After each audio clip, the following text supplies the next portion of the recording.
Now I'd like to introduce our first guest speaker, Katrina Wyand-Yurish.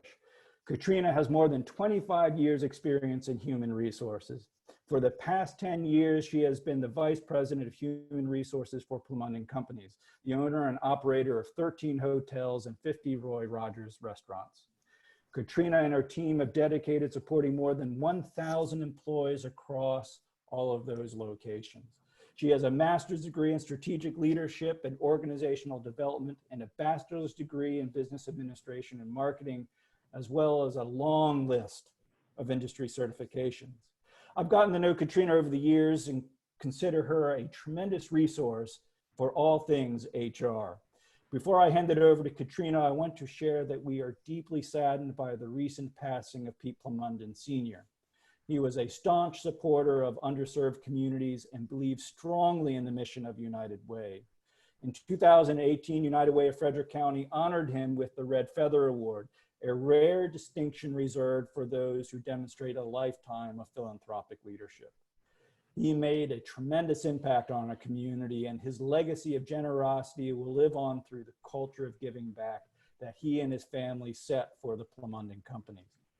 Katrina, thank you for everything you and your colleagues are doing to continue Pete Sr.'s incredible work and for being with us today to share how we can best support our employees during these challenging times.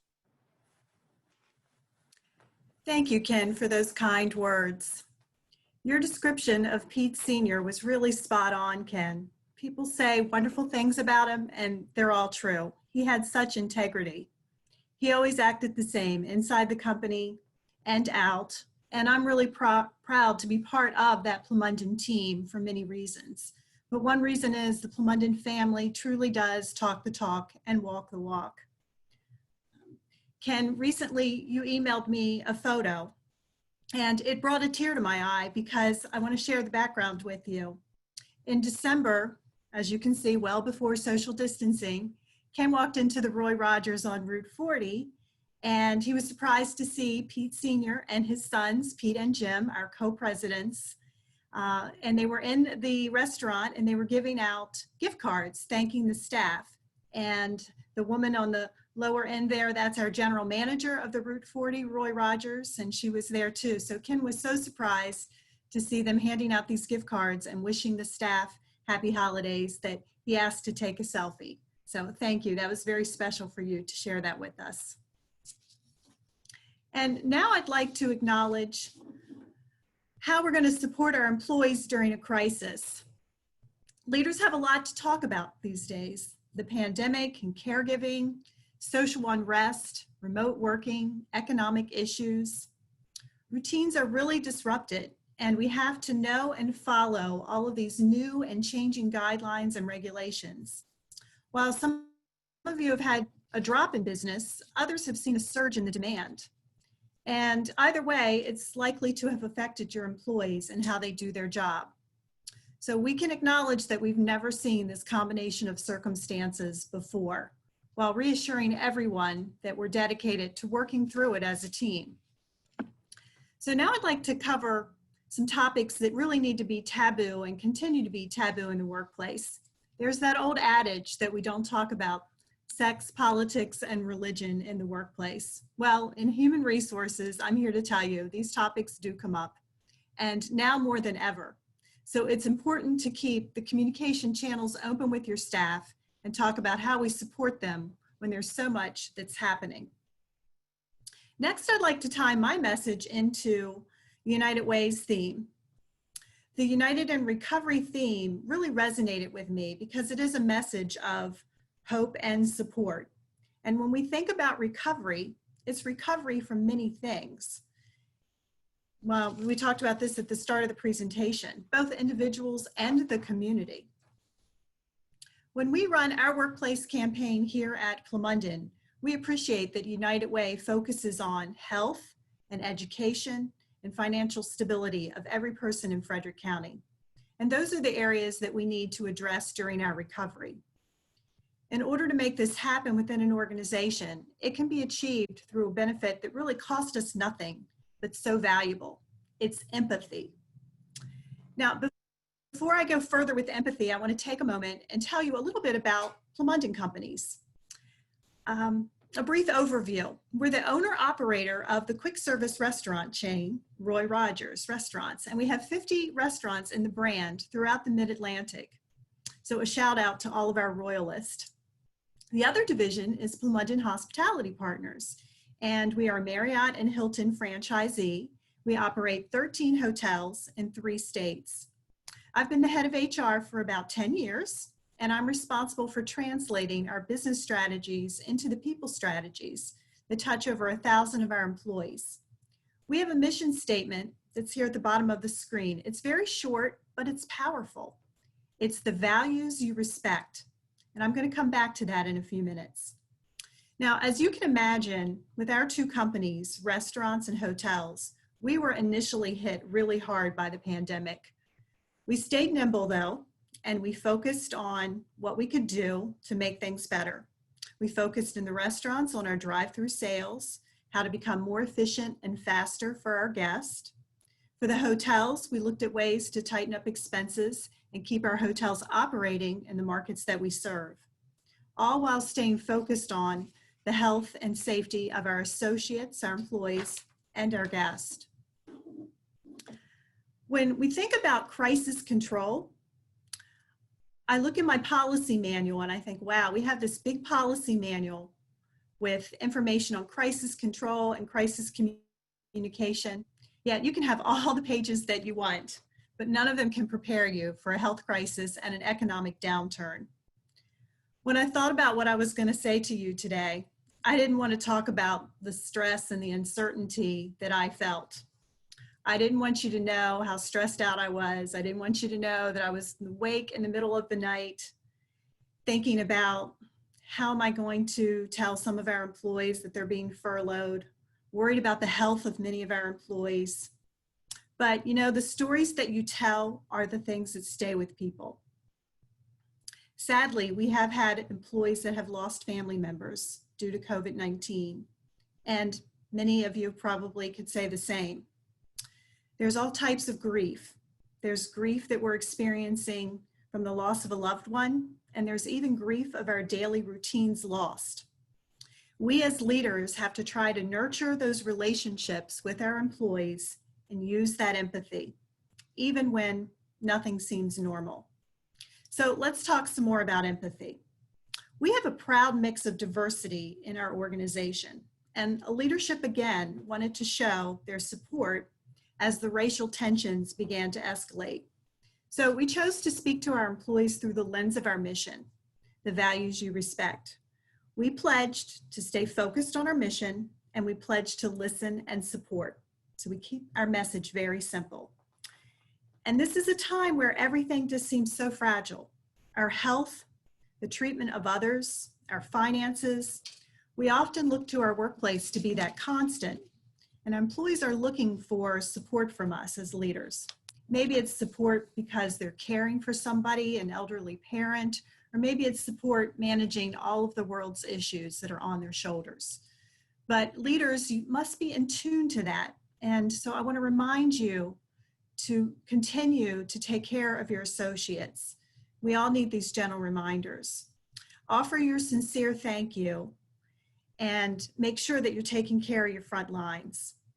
Be conscious of your listening skills, active listening, okay? Be in the moment, not that fake listening that we sometimes do because we have so much on our minds. In some regard, having meaningful conversations with your employees, your staff, it's actually easier now because people are searching for meaning and purpose. And this helps you to have a really rich kind of lean-in dialogue about these uncertain times. And it also helps you with an opportunity to say, you know, we have some resilience here, right? Now, I don't want to be the bearer of more bad news, but One Mind at work predicts that our numbers are going to worsen in the coming months. And as working parents are dealing with the stresses of school with their children, either in person or virtual. Furthermore, we have the upcoming flu season and the presidential election ahead of us.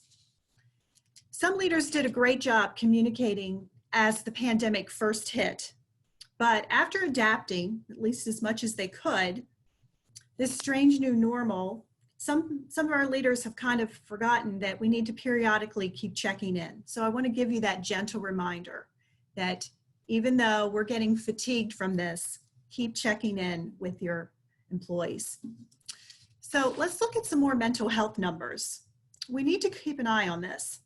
Mental health aspects are happening all around us, and the risk of depression among US workers has risen 102% as a result of the pandemic. And according to new research, 305% of workers aged 20 to 39, according to this study, are also at risk of increased depression and anxiety. So many of you offer an employee assistance program, and I'm hoping that it's being utilized. So when was the last time you reminded your employees how to access that program? If you don't have an EAP, this benefit could be available to you through your insurance carrier. Many times it's associated with short and long-term disability, so check into it. Now, I mentioned resilience, so let's go onward with some solutions here. The trend is to really push forward in building employee resilience. Remind yourself of a time where you had to get through a difficult situation. Perhaps it was the death of a loved one. It could have been a divorce or a job loss, even a diagnosis, you name it. And identify what brought you through that event. And think about how you built resilience. It was probably a lot of encouragement from other people. And that's what I want to remind you of today as a leader, to continue to provide that encouragement in an empathetic way. For some of our most life-challenging moments, I can remember empathetic words, and I remember even today from things that happened to me 10, 12 years ago, the encouragement that I received. So it costs nothing, but it's really very valuable. So now let's look at how we can build that resilience. The fact that no one expected this pandemic and the economic downturn, one of the things that we can do to help build resilience is to provide cross-training to our associates so that we can prepare them to do a slightly better job and be more flexible in the future. Our focus here at Plamondon is also twofold, because we also want to not only cross-train, but we want to help our associates with their financial wellness. So if there are future emergencies, they can fall back on some sound wellness principles around finances to help them. And we've incorporated that for several years into our wellness program. Studies show that resilient managers have direct reports that are less likely to leave the organization. So let's not forget to take care of ourselves as leaders and work on our own building of resilience. And wrapping up our time today, I want to talk just a moment about perks versus psychological paychecks. Yes, we provided some perks. We provided healthcare coverage premiums. We paid for those for 2 months during the pandemic for our associates. But what was really important and what people thanked us more for was the fact that we got out there on the front lines, we listened to our associates, we asked them how things were going, we showed empathy, and we helped them build resilience. You know, when the pandemic first hit, we have a critical workforce, restaurant and hotel employees, and we were asking a lot of them to come to work every day. And we really didn't know what the future was going to hold. So all that we had was to say thank you to the associates. We really had a true concern for their physical health, their mental health, and their financial health. Okay, I've talked about a lot, and I've talked to you about listening, but it's also important as a leader that you continue to talk to and share. It helps our employees know how things are going. Celebrating victories, even the small ones, is great, but our employees may want to hear the good and the bad. So continue to share things. If you have challenges in your organization, your employees may be able to help you solve them. So lastly, I want to say to you, don't waste a crisis. Now, I didn't coin this phrase, but it really stuck with me. So as leaders, I'm asking you, don't waste a crisis. If you don't show you care now, when will you show it? People are strong and they can build resilience, but they need some encouragement. Show them they have purpose and meaning. Remind them why the organization's vision and mission matter. Let them know you appreciate them. And when this is all over and you look back and reflect, you will be proud of yourself. You didn't waste the crisis. You took the opportunity to truly show that you care, and you demonstrated empathy. So I know I've shared some concerning numbers with you today. And thankfully, Steve Hine is here from Woodsboro Bank to talk to you more about how you can engage your employees in community support, which I know is something that's important to many employees, especially because helping others makes us feel better. So thank you for listening today, and I'm proud to be united in recovery with all of you.